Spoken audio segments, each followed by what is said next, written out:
Erokamano nyakwara Ramogi kuom yiero Ramogi TV ma etesen mari malendo ni achiel kachiel kowuok Communication Center kendo kelo ni weche mokolie maber man gadieri duto mowinjore. Warwaki e chenro mar migago to mokwongo thuond weche. Sirikal oyango tielo mar ariyo mar chenro manyota mamiyo rowere omenda mar chako ohala. Okinde obago ng'anyo mar sundo piny owacho timo nonro ewi nek mar jowetegi ariyo. Wawinjo ka gima ywaruok pod nitie ni samoro kata mbele ni samoro idwa no darwa ka. To wambe wanyono piny nikech kamwadhi onge wan kae mwati ya nyisi ni ka wase bete for so many years. Jojua kali e boma ma Kisumo dwaro mondo sirikal kaunti no omanynegi kar timo ohala mochwere.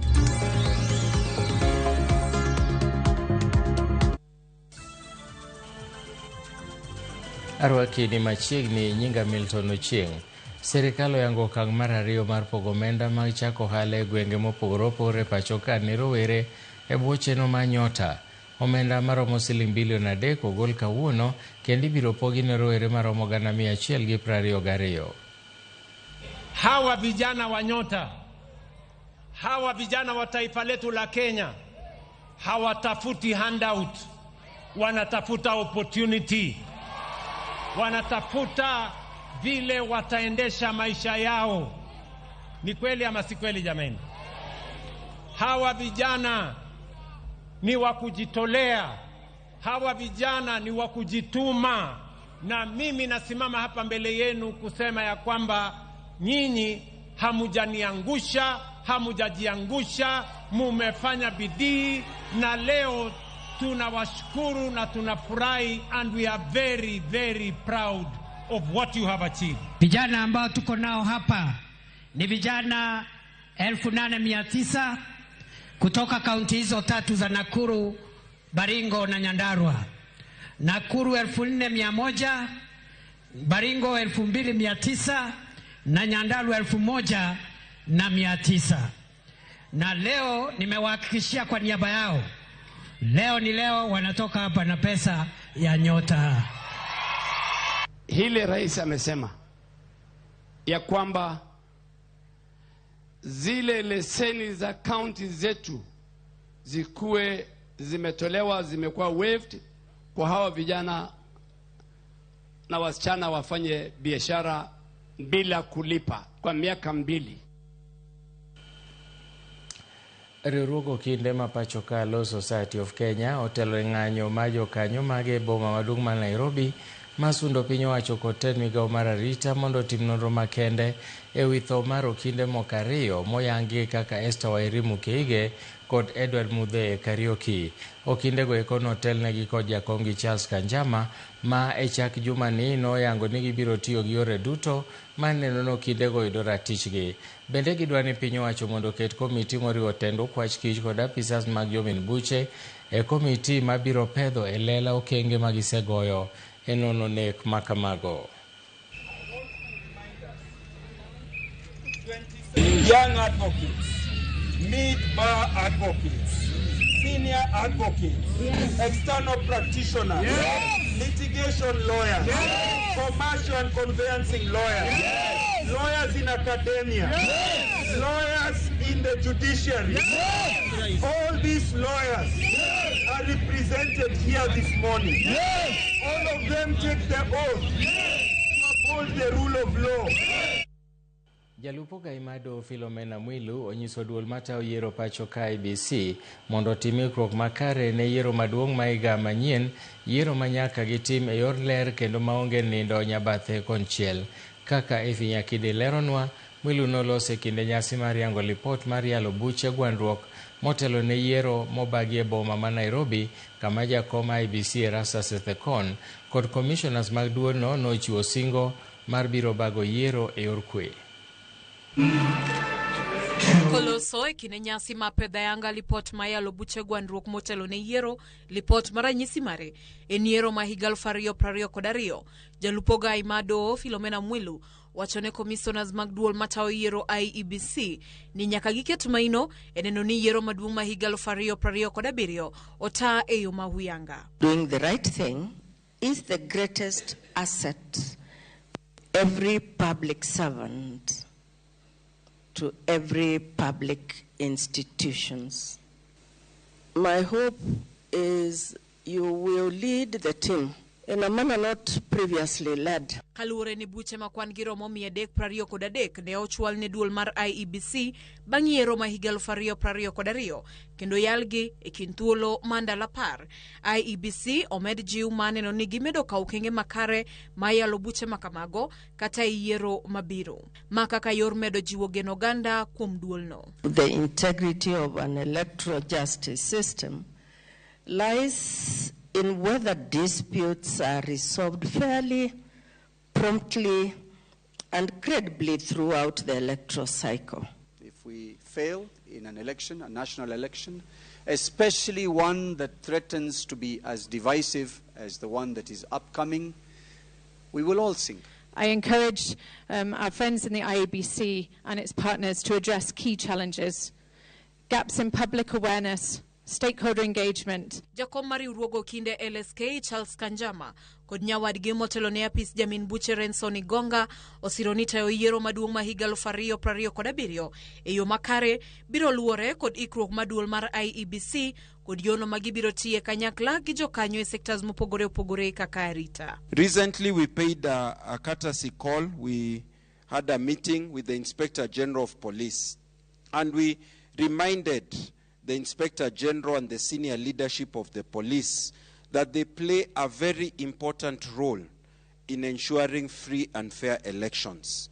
This electoral ecosystem is what I believe is represented in this room. Election Offences Act further gives the DPP power to order investigations and prosecute election offences. Dendo mamalo pachoka bende osingo marialo buche ma ibiro chwal to kiyiero e yor adier kendo kaluwore gi chike mapachoka. An election must at the end of the day be a true reflection of the will of the people. Magitimore kinde ma odong' mana dweche 13 to piny Kenya dok e debe mar yiero jotelo manyien. Efinya Kidi, Ramogi TV, Nairobi.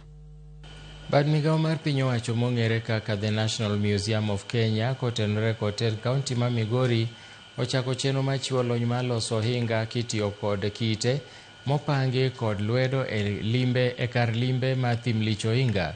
Maeri biro e kinde ma lipot mogol kod Kenya National Museums of Kenya yango ni nyaka sani nitiere mana jodongo 2 kende ema pod ngima mantiere kod lony mar loso ohinga mayudore e kar limbe ma thim lich ohinga manoger higni malo 600 mokalo.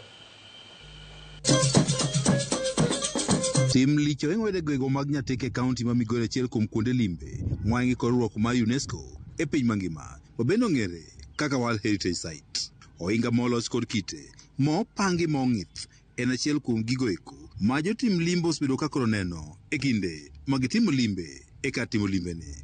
Lipode mogol kod jolony yango ni ohingagi olosi kod kite mane opangi higni maromo 600 mokalo. Nyaka sani nitiere moko mohingagi ma kite mane ogergigo osechako lwar piny. Kaka an technology maneno ma thim lich ber kabisa kendo dwa gombo ni kaka jowa ma joluo kata mana kabila moko wati kode ka waloso godo miechwa mabeyo mondo mi culture wani kik tho kendo kik lal.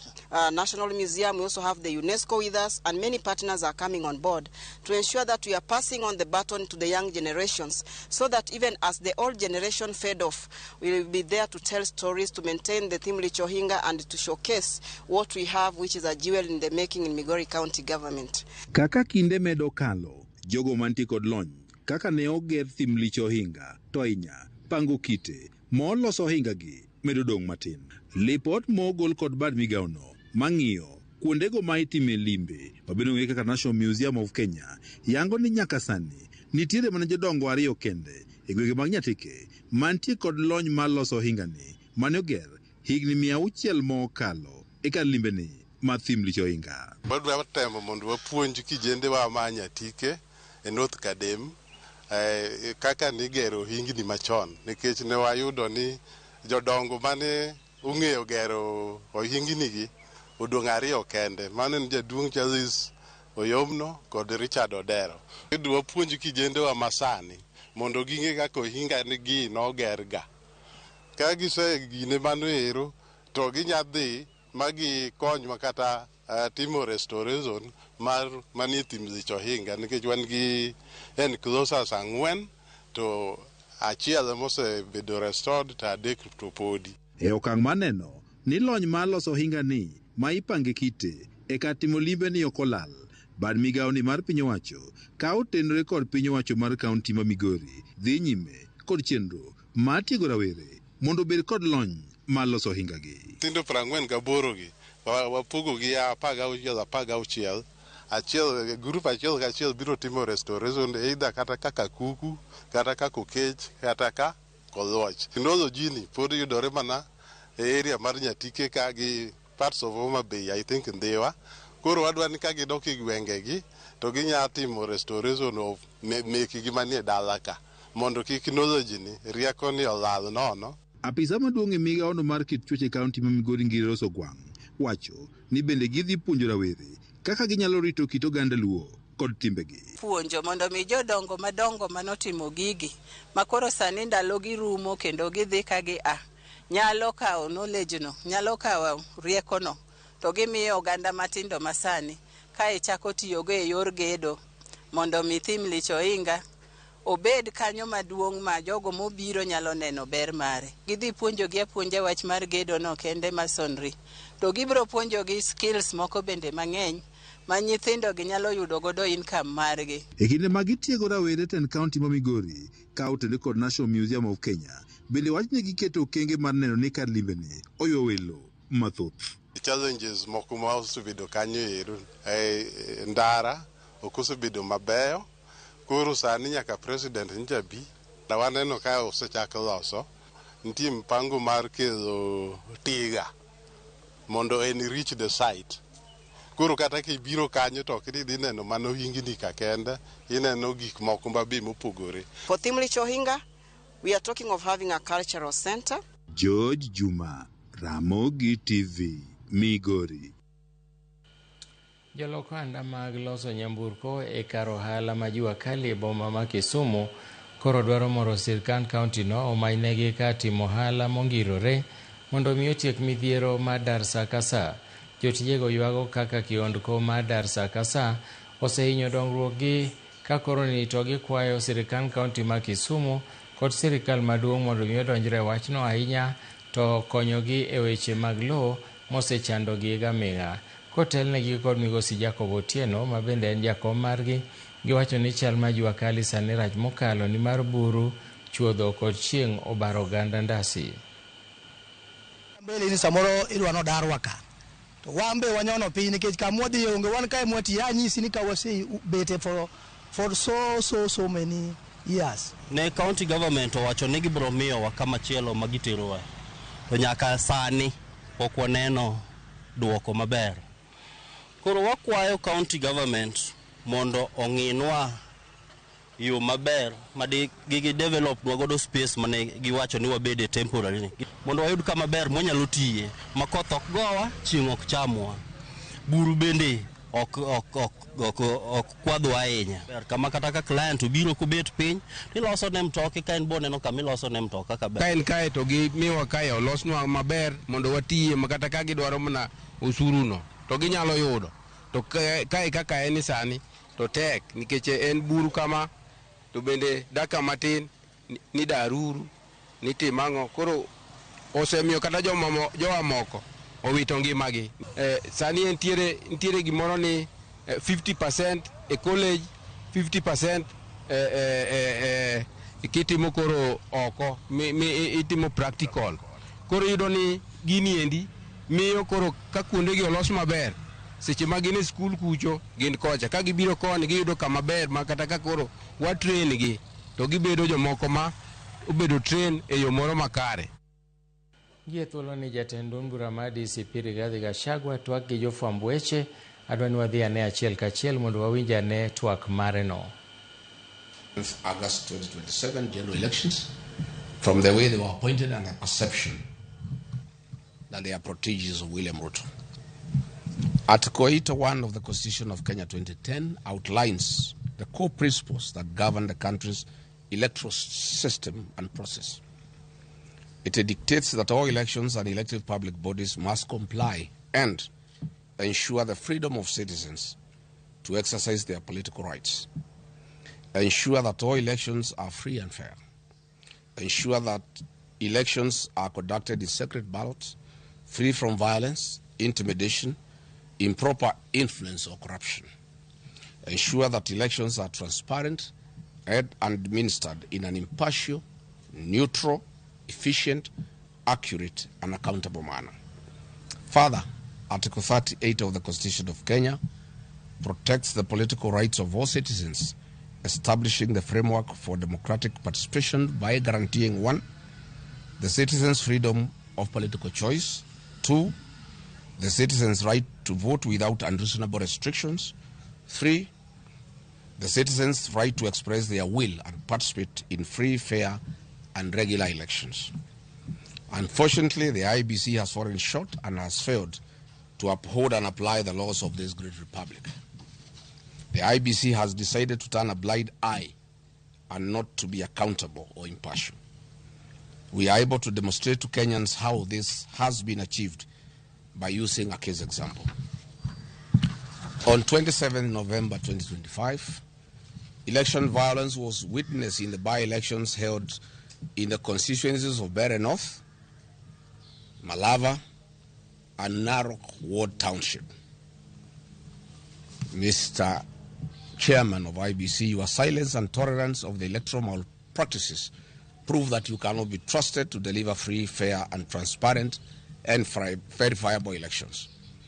There was brutal violence, outright voter bribery by the state, among other malpractices, and your silence was very loud. There was extreme violence in Kaspul Kabondo. In Emurwa Dikir, the recently concluded by-elections, all meetings were conducted in the evenings and late in the night. The chairman and his commissioners were aware of what was going on and they never spoke.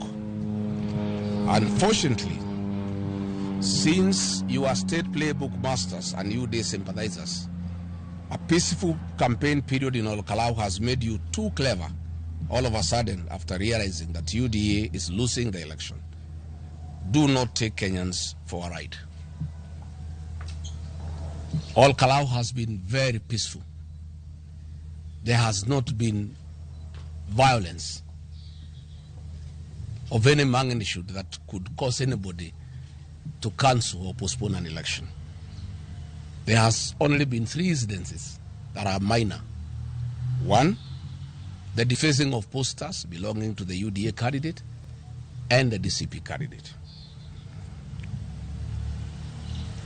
On 1st July 2026, at the Royal Garden Hotel in Olkalau Town, Nyandarua County, officers and staff of DCP were brutally attacked by police officers and UDA officials. Their phones and other materials were taken away. 8 reports and statements at Olkalau police station were made, and to date, no action has been taken. The notorious Nairobi Sierra gang of rogue police officers that attacked me and Christians at Wetima Church in January is the same group that was led by Mathira Member of Parliament, Eric Wamumbi, to attack DCP officials at the Royal Garden Hotel. So, Mr. Efokon, whatever violence that has been witnessed in Olkalau has been perpetrated by the state. You cannot therefore say you can punish the people of Olkalau by postponing their elections on account of violence, whereas it is the government that has created violence in Olkalau. The people of Olkalau are very peaceful. All the candidates are working together and nobody is fighting each other. The little violence that has been witnessed in Olkalau has been done by the state.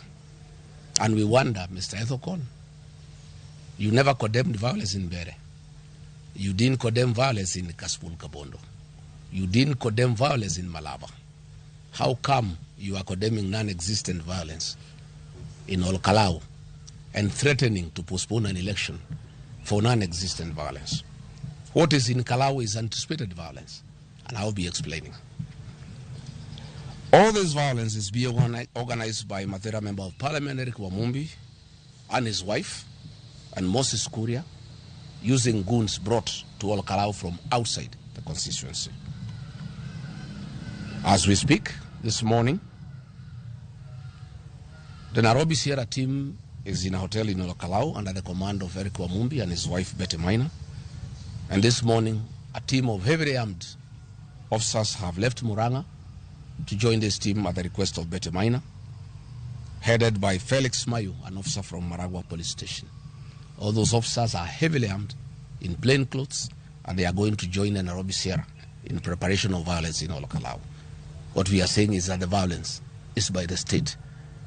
The people of Ol Kalau are very peaceful, and there is no violence between the people of Kalau among themselves.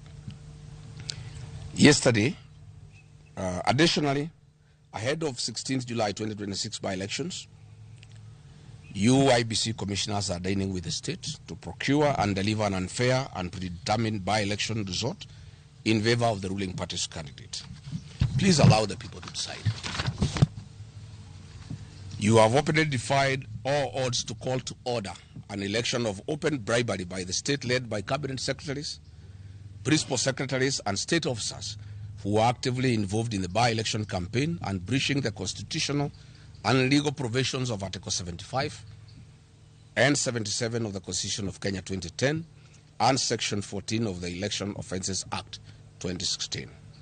The world and the citizens of Kenya have all witnessed the brazen breaches of the constitutional and legal safeguards aimed at guaranteeing a free and fair and verifiable election. Let me pay special tribute to the media that has captured the wanton bribery by state officials in Ol Kalau.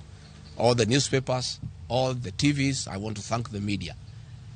And the chairman of IBC is now complaining there is bribery in Ol Kalau and saying he can cancel the election because there is bribery.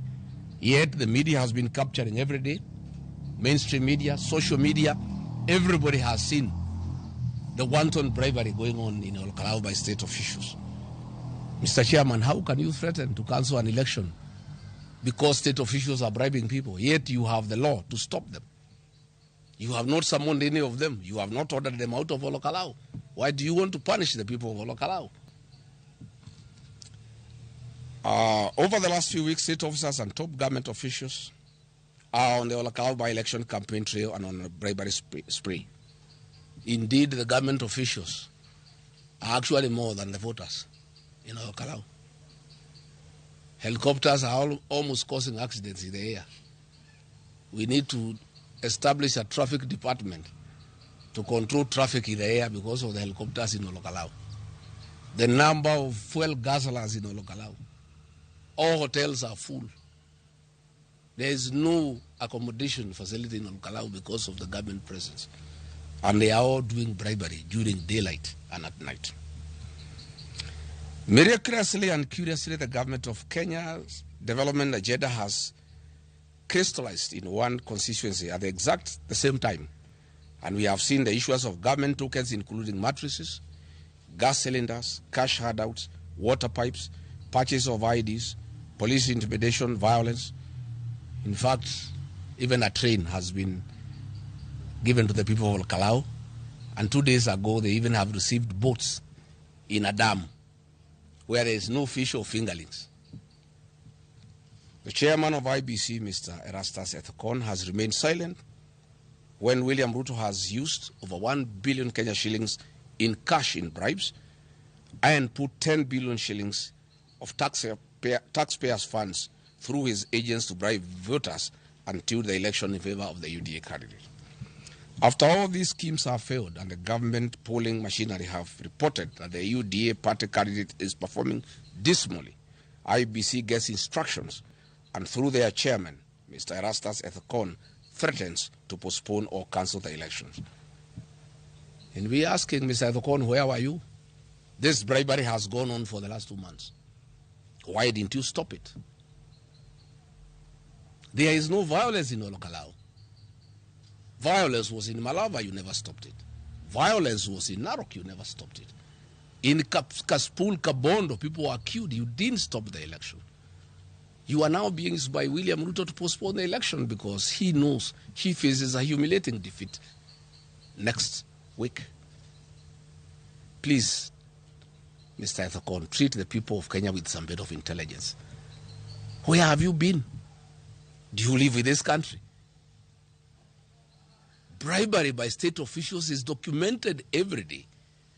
And then you come up yesterday to cry. You are crying to Kenyans to do what? You are the one in charge of IBC. You are the one who is supposed to stop bribery by state officials. Or you are saying all you can do, you are helpless, they stop the election. Oh, there is violence. Which violence? By the state.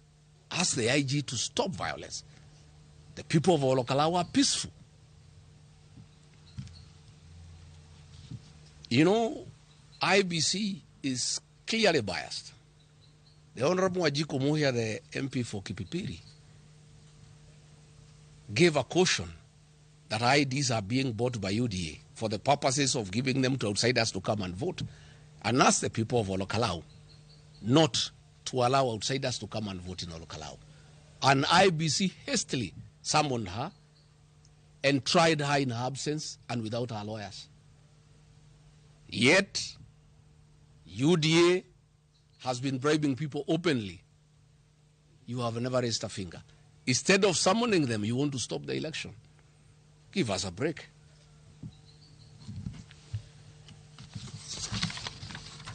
The following state officers and government officials have openly been involved in electoral campaigns and malpractice in Olokalawa, among others. The Honorable Alice Wahome, Cabinet Secretary for Lands, Public Works and Housing and Urban Development. William Kabogo, Cabinet Secretary for Information, Communications and Digital Economy. Davis Chirchil, Cabinet Secretary for Roads and Transport. Rebecca Miano has actually left her office. She has put up an office in Olokalawa. She even tried to summon the ACK Church for a seminar on tourism to bribe them to campaign for the UDA candidate. And the ACK parish minister stood her off. She had called them for a seminar in Naivasha. I don't know what ACK church officials have to do with the tourism in Kenya. She has left her office. She is actually working from Olokalawa. Nixon Koril, the Principal Secretary, State Department of Lands. Patrick Mariru, Principal Secretary, State Department for Defense. Alex Wachira, very notorious. He has even removed the transformers from Bere and taken them to Olokalawa. The transformers he took to Bere during the Bere by-election, he has now removed them and taken them to Olokalawa. Joseph Bogwa, the Principal Secretary for State Department for Roads. All roads in Nyandarua, in all the neighboring constituencies, have stalled. But in Olokalawa, he is there launching roads. Mary Mudhoni, the Principal State Secretary for Public Health, she was having, with Aden Duale, a medical camp and demanding IDs before people are treated. I don't know what an identity card would inform when you are treating somebody. I thought they are supposed to take their blood pressure, their temperature, and their sugar levels. But instead of doing that, finding out what is their BP, what's their sugar levels, what is their temperature, instead they are taking the ID, which means the whole thing was a fake. They just wanted to take IDs from the gullible people of Olokalawa. Anan Wangombe, the Principal Secretary for State Department for Gender. Mr. Philip Mainga, the Managing Director of Kenya Rails Corporation. He brought a fake train in Olokalawa after 45 years absence, you know, and it knocked a few vehicles because there are no signs anywhere. You know, I'm asking the people of Olokalawa to avoid that train. It's a disaster in the making. Charles Karondo, the chairman of the Communication Authority, he has come to Olokalawa for 3 months. He's the one actually doing voter bribery at night. You know, when he's not in Olokalawa, he's in Keharu, where he's been the sponsor to oppose Dende Nyoro. He's the one actually mapping all the homes for voter bribery. Mr. Ethekon, before you can threaten to cancel the election because of voter bribery, can you summon these state officers and pull them out of Olokalawa and let the law take its course? Don't be a crybaby. Why are you crying about voter bribery when the culprits are known and the law is in place? What are you telling the people of Kenya? You are crying to Kenyans to do what? You are the one who is supposed to take action against this. Ero kamano Nyakwara Mogi, wakao yueyo mokwongo migago, kik idhi mabor, waduogo bang' thuolo machuok.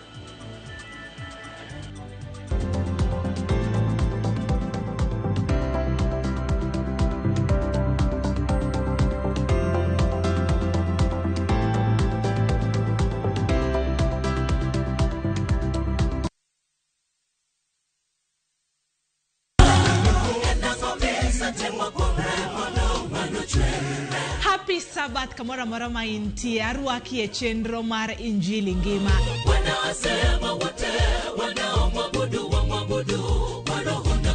Lulu mag Yesu. Nyasaye kadwa ni moniter ote kamoro, ok inyal ringo e mbele Nyasaye. Bi machiegni wawinjane wach Nyasaye. Waparni osiepena ni jalni kirwake ngimani to ngimani nyaka lokre. Yie ikaw jalimbe maber. Kristo en teko kendo rieko mar Nyasaye. Gigi duto te ne kwa timo ng'eyo kendo warwako Jehova Nyasaye, to ngima nyaka koro nego bene lokore. Magi duto mana e chenro mar Injili ngima, sabato ka sabato, chakre sa 1 okinyi nyaka sa 3 okinyi.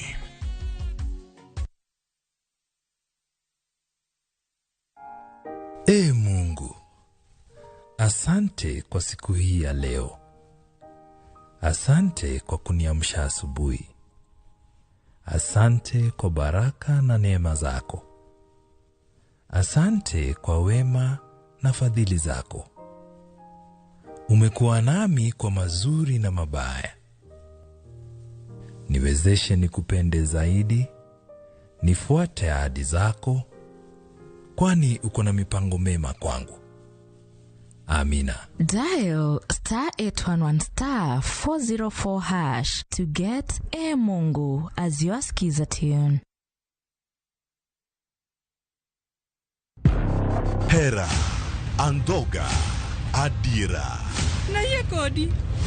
No kangeni ni nyalo timri marish kamae. Ich lach ok duong' dhot, obiro donjo to kao. Nyaka sani podi nikia gimoro amora mantiere pacha. Hera miyo ng'ato bedo gi teko mar timo gimoro, kendo nyalo lokore pap mar lweny. Odni opong'o mana hawi marach lilo. Makruok gi ng'ato nigi nengo mare. Ing'eyo gimarach kodi en ni onge ng'ata ng'ata piny kama da bedo gi wat kodi. Oromoniti. Remo biro yiero bedo korka ng'a. Kata kapo ni wan jokor gi nyako, mano ok onyiso ni wan waonge ratiro mekwa, omiyo an abiro chung' kode. Onge gima siko kopondo nyaka chieng'. Sama dera chiegni, gik moko duto wang'. Sanju gira jeven ngata chiel. Wae donga wache dier. Parineti. Wuok tich nyaka ngeso. Saa 2:15 otieno.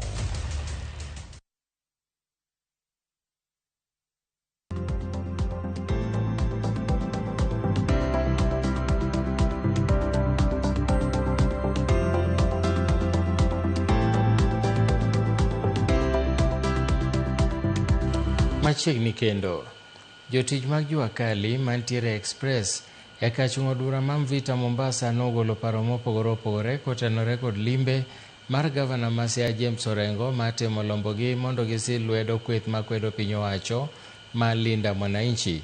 Moko kuomgi noseyo kweth ma Linda Mwananchi ma gikoni pok owuok oko motegno mar neno ni gibiro kanyakla kaka kweth makwedo piny owacho. Ka mamoko to bende noramo ni gin gisiro lwedo sirikand William Ruto. Magino neno ka oganda manoyuro kago nowacho ni gavana Orengo mondo dhi nyime kod limbe mare kadwadh nam chumbi kaka wuono ogeno dhi timo limbe e kaunti ma Kwale bang' tieko limbe mare mandala 2 e kaunti ma Mombasa. Ng'ato kaka an Boniface Oduor biro Orengo Mombasa kaka inyal mora nikech Orengo biro mana endesha nwa one term. To ng'ato kaka an anto aja to tam. Onjo komo sa wuok baba wuotho to winy ka ng'ato idhi kanye. Kanye ni ntiere to ng'ano pok oriembi pok ochwadi kanye ni bede. Kech kanyo e kuma koro ngima nitiere. Position go rais ni rais okti sha okti. Ana wuon sha no osechulna laki 4. Osiepna moro sha nyochulna laki 3. Koro sha tiyo anonge kaka ja opposition nyalo convince ana awe support Ruto ni Ruto raj. PS moseyier kana Kaluowa ok gikelonwa, ok gionge gi special interest e group ma wan go matindo kaka mag Jwakali. Omiyo ok dak wasir ng'ato nikech en jadhodwa. Wasiro ng'at matiyo maber kata bena jakabila mane. Koro wadwaro ni jo one time ka gilero injili mar Odinda Wanyanchi gitinwa gi jo maber ging'ini interest mag Jokali gi vijende ma onge tich. Bedo nade mondo ka piny obed maber, lakini gi sani to onge ber mwaneno. There's nothing to smile about. Wang'ni wan go walo bende aneno ko walo be nyose nyaka lonj party ne owalo bende biro. Koro jaluo ma ok dwa support Ruto onyalo join owalo. Makopoyo ni wan kaka jatutam wakoso koka Ruto kocha. Labda owalo nyalo kawo biro bedo joluo bende odonjo telo, lakini ka wadhi upande maro United Opposition kachande to yo mwanyalo nwang'e telo kacha onge. Moko kuom mine mong'ere kaka Nyinam e buore Nairobi odok ne jagoro mongirore migawo mar arita Dr. Raymond Omolo ma gikoni tiyo makare kendo ok owinjore tude kod rowere marocho rombe mag siasa e pacho ka. Kwethno lero ni josiasa moko osesieko mar tiyo gi nying Omolo kaka okang' ma jiwo mbi margi mar siasa e thurka ka gilero ni jotelo ka jatelo nyaka lu yore. E sechego eko bende ne gidhi nyime kod gode bene jatend piny William Ruto. Ne jothurwa duto mawinjowa kawuono, ka idwaro kom mora mora, in gi thuolo mar dhi e pap kacha mondo imany jopiny kaka waluongore ni mondo iwuogo mondo inyisgi gimidwaro. Were uru gi PS, we uru tugo gi nying PS. Kom ni bende ne wasewacho chien kacha ni kata kakoro mae bende ok dimi jaluo mora mora kendo. Wan kaka mon mani i Nairobi ma joluo mowuok Nyanza to Nairobi ka e dala wa mwadakie mwang'iye. Wan wawacho ni Ruto wamedo kendo wamedo kendo wamedo. Moko kuom jotelo ma wakeini e kaunti ma Homa Bay onyiso luoro margi kaluwore kod timbe mag njore kendo monj manenore kinde ka kinde e rombe mag siasa. Chal ma kamano giwacho ni biro thiro dwaro ma joma mine machung' e laro kombe mopogore opogore. Ali Abich nigi ler. Otieno Job miyowa ler makamano. Rochruok e rombe mag siasa ma bende osechako neno e pacho kae kelo luoro ne joma mine mani kod lek mar laro kombe mopogore opogore e siasa ma pacho kae giriwore e bwo mabul mar Social Justice League kama thor wach en manyo yo minyal tiek godo tulo moseneno e rombe mag siasa mar neno ni kwe kod arita ne joma mine e paw siasa. Women are more vulnerable in politics because this country is patriarchal. That means the men are thought to be the one to be leaders, but they think women are supposed to be in the kitchen cooking and other things. Comes with a lot of financing, and the other thing was pegged on patriarchy and the social norms that are there that normally discourage women from really actively participating in governance and politics. Lizo Nditi, achiel kuom mine matendo mabende nolaro kom mar MCA e yiero mokalo, lero kaka wuodhno mar siasa ok en mano mayot. Most women do perish. Some even die. Some even commit suicides because the community now are viewing them like you got yourself into it. You have no one to blame. So we are just appealing to different organizations not only to train women during politics and also after politics. What really happens after politics is more critical than actually what happens during politics. Kopogore kod arita, ajare kod weche moko dhi kare ne joma mine, bende en chandruok mamine kadhe e paw siasa. I think the community should now look at this thing as a thing that it should be a past thing, something that now they should not work with it. Women can lead in elective positions. And the aspect of you are exchanged with the cows and you cannot lead, that thing has been gone, has gone by, days has gone by it. Magi biro seche maduol mochung'ne yiero pacho kae IEBC. Kotelnegi kod jakom margi Erastus Ethokon, nyogolo siem ne josiasa ma ok lure kod chike mag yiero, kendo keto chike omenda moningo oti godo e chenro mag kampen. Otieno Job, Ramogi TV. Gavana ma kaunti ma Bungoma Kenneth Lusaka dwaro mondo sirikal owe golo sukari kawuok e pinje maoko nikech kembe ma pacho ka golo sukari moromo. Lusaka noloso e kinde limbe manotime kambi sukari Manzoia mar rango chal mar kambino kaluwore gi ng'ur ma osebedo kowuok kuom jotich e onge lwasi maber mar tich e alworano. Bende okwayo sirikal mondo orid chike mar kedo gi sukari ma ok opuodhi mosethiro sektano. Direkta mochung' e weche mag tudruok George Muruli bende oseweche mitudogo kambi mar sukarino ni jotich onge gi lwasi maber mar tich, kowacho ni jotich ichulo maber kendo e wang' sa, omiyo ok onego med propaganda mag siasa.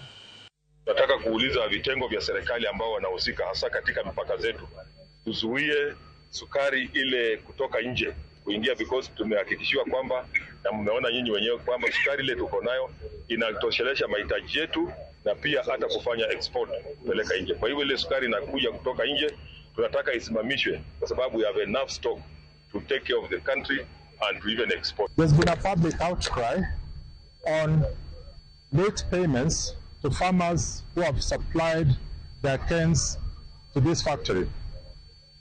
I don't want to be exclusive, but the reality, the brutal facts are that late payments have been occasioned by the influx of illegal sugar that is getting into the country.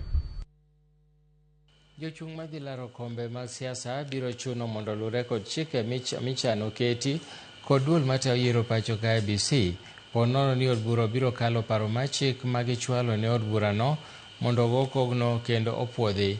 Parono keto kwan pesa mowinjore otigo de kinde kampen e kuonde chung' od buche duto ma pacho ka, kamano ting'o goyo chapa pichni, yore mag wuoth, keto posta, lendo e ute mag fwambo e kind mamoko.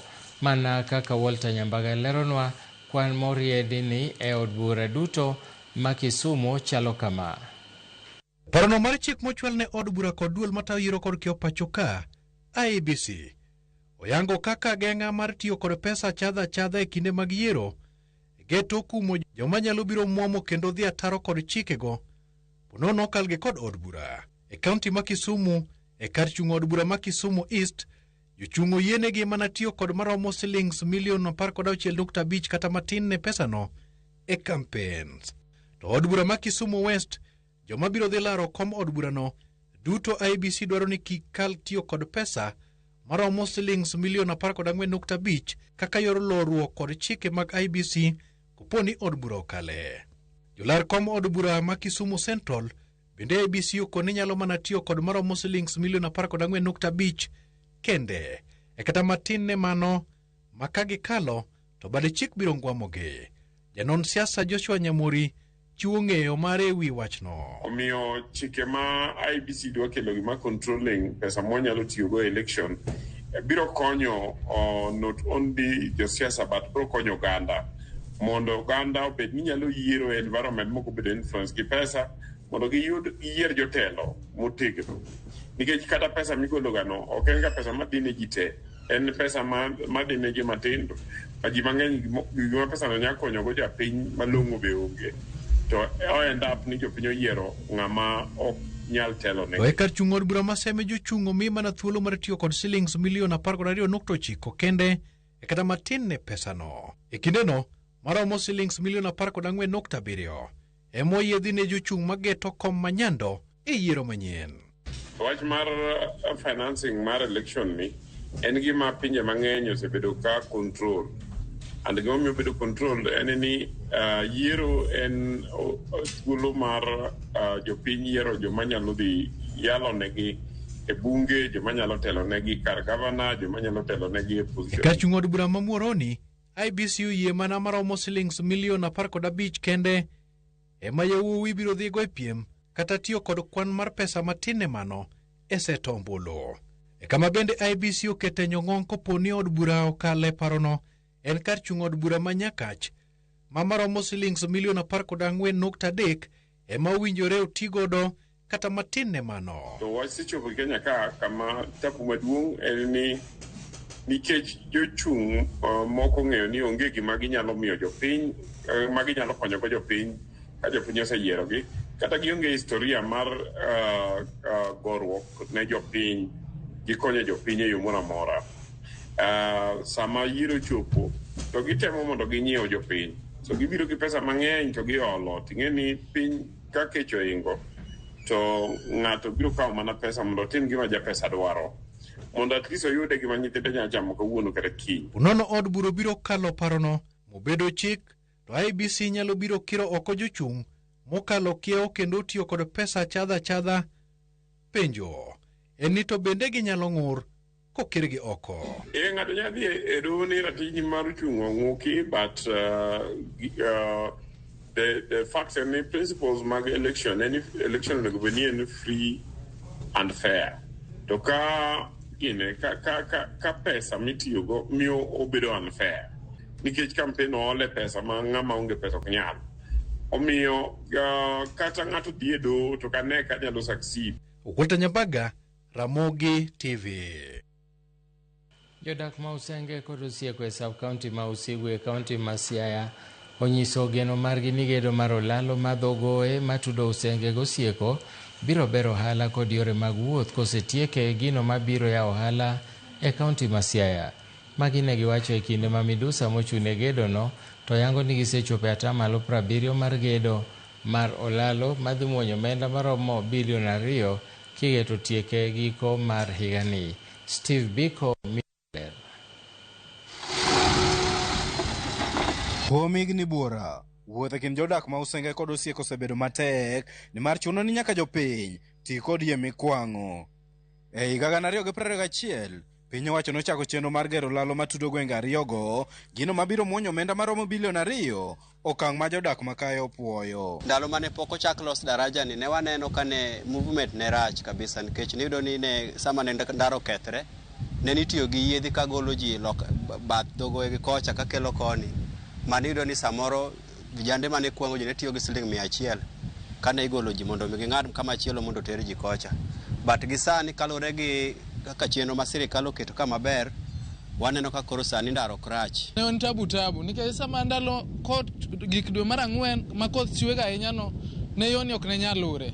Iyudo ka en pi ma ioro pi, itiyo gi transport mang'eny, japiko go bei te. Alore kod midusa David Odhiambo, gedo no geni biro rumo giko higa ni kopo jodak kod johala matiyo gi olalo no mosebedo ka tiyo kodgi machiegni. Sani tich mwatimo waketo gimiluongo ni bearings ma tie springs mowinjo bed ni ikete bwo chumbego mwaketo sani.